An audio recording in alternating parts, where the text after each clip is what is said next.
Oh, però è sempre bello venire al Geox a fare le prove, no? Cioè ormai il Geox sei un po' a casa nostra, no? Che siamo ormai, Eh sì. Prego, E un caffè macchiato? Normale.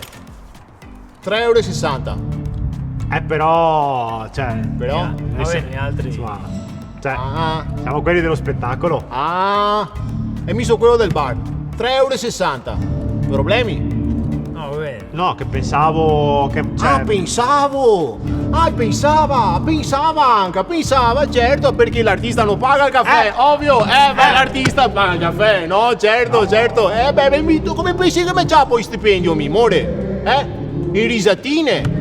no, nel senso... Adesso il parome paga, domani facciamo se viene, come ti vuoi skate? Ti vuoi in euro, bitcoin o in... no, cioè... No, tranquillo, ma domani mattina chiamo il direttore della banca che dico, direttore non ho i soldi per pagare il mutuo, no, ma tranquillo, le porto un muccio di monai che mi ha raccontato comici davvero tanto generosi. 3,60 euro, amore. Anche perché non uso miscela arabica per mettere in moto un califfo. E c'è il resto? Mancia.